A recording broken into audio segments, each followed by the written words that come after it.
this is Pam with Follow Your Brush, and yes, this is my face behind the hands that paint. I was thinking this morning of some discoveries that I've made along my journey. I've been painting now for about 4.5, almost 5 years in watercolor. I painted before in acrylics and that type of thing.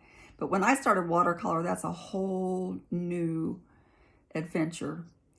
And I was thinking of some of the discoveries that I made early that I wish I had known. Somebody maybe had told me as I tried my best to find my way in the watercolor world. So I thought I might do some videos coming up here with some of the discoveries that I made. I wrote down 7 days of discovery, but I have no clue if it'll be 7 or 2 or 3 or 5. I don't know. But today I just wanted to share briefly a little bit about my background.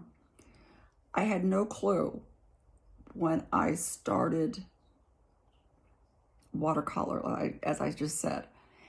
And I discovered that when I would watch someone on YouTube, what I didn't realize, and I hope you realize, is that you are tuning in and watching that person where they are painting right now in that process. It might not be how they started. When you watch me, for instance, put some water in and drop that pigment, I didn't know that when I started. There's a process that happened to get me there. And so we have to keep in mind that when we watch these YouTube videos of artists that are showing us all these wonderful things and seeing these wonderful paintings, that's where they are right now, but not where they always were, if that makes sense. So I wanted to kind of talk about the foundations. I used to teach kindergarten, and the foundations, I was just so big on getting those foundations in for those children. They have to have those foundation blocks of understanding how to read, how to say those sounds, how to learn those numbers, how they all work together. And without those foundations, they just cannot continue to grow educationally. And it's the same thing with painting. And so many times I have felt those same struggles that I went through teaching the children how to put their sounds together to actually make a word. And I feel like that with my painting sometimes. It's like, okay, I've got the water, I've got the paint, but how am I going to put these together to actually make a painting? Sometimes it's successful and sometimes it just isn't.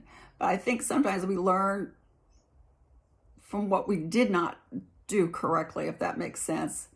When I used to work with the children, if I would just give them something to do and I would watch them, and I could almost tell by watching them complete that assignment where they were lacking, because I had more experience. So I could watch them and say, they're not getting that particular sound, or they're not holding their pencil correctly, or they need to work on their numbers. They don't understand the difference between a 6 and a 9. Those are just things I'm throwing out there. But I could watch them and learn where they were lacking.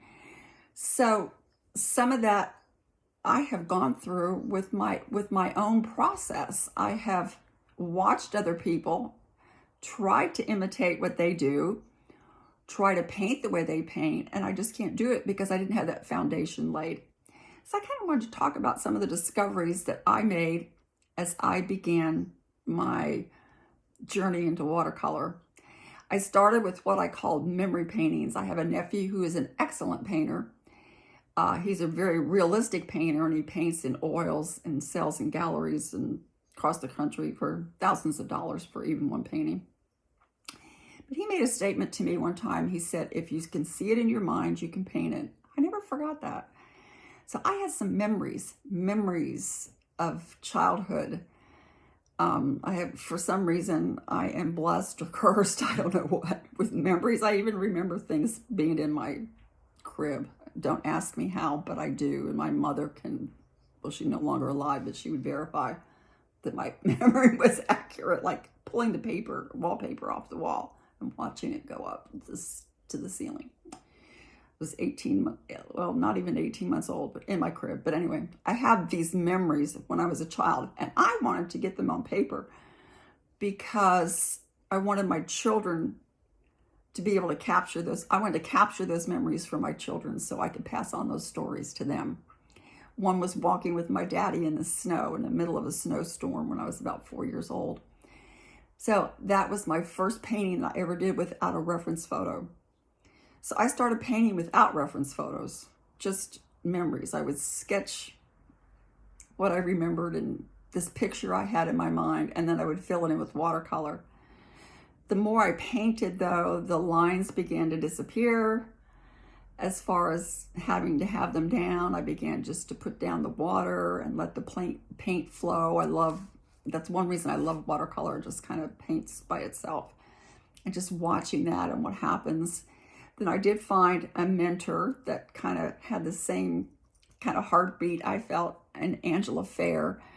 And she has a lot of videos on YouTube that you can watch, and she's really good at what she calls heart-led painting. And I watched Steve Mitchell. He talks about the mind of watercolor and how that works and what you can expect from watercolor, because I had no clue. And so all these things began to feed me as I began my journey. I do have a few things, though, that I thought might be beneficial to those of you that watch me, because just like I plopped in and started watching somebody that was already further down in their process than I was, and you might be in the same place. You might be wanting to start. What do I do? Where do I go? One mistake I made was I watched somebody and they said, you got to buy this, and I run out and buy everything I saw. I've got all kind of colors. I'm looking here in my studio. I've got palettes that have like 60 some colors. That was not necessary. And you know what? It sits there and I don't even use it. They're probably great. I probably need to get them out. But I am discovering that I'm using less and less colors as far as that goes in one painting. You only use like maybe 3 or 4 at the most. So that was not necessary. I didn't know what kind of brushes to buy. That is important. I do have my favorite brushes now, and I can make recommendations as we go. I'm going to do some videos of discoveries and favorite things coming up. Paper is important. I did learn that. I painted on paper that was just so bad, and then I would think that I was not painting correctly, but it wasn't me. Part of it probably was me, but some of it is just the paper that I was using. And so that I have found is a very important thing. I don't even practice on cheap paper, because that's not the result that I'm going to get when I go to my good paper. So I don't want to practice on paper that's junk. And then the brushes are important. Who mentors you is important. Find someone that you can kind of resonate with their style, their heart, because your heart in your painting, your creative energy, so to speak, comes from your heart and your arm, and the brush is a conduit to that paper.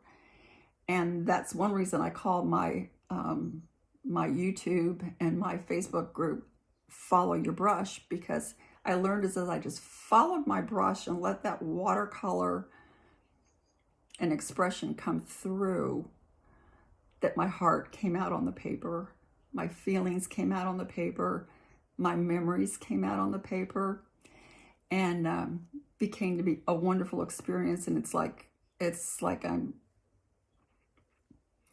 I'm obsessed with watercolor. It's just something different about it. I love it. I want to share it. I'm not a professional, and I have my channel to share with those who just want to be on this adventure with me. I had so many questions. If you have questions, please put them in the comment box. If I don't know the answers, which I don't know a lot of answers, I can maybe recommend someone that you can follow that might give you some of those answers. But I invite you to join me.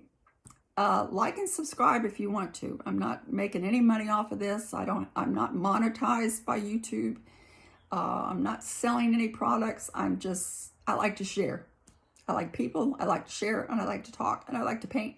So you put it all together and you follow my brush, and you're invited to come along. So please join me. And next few videos, I'm going to share some of the things that I started with, some of the discoveries I made as I began my watercolor journey, and I hope you'll join me. Bye.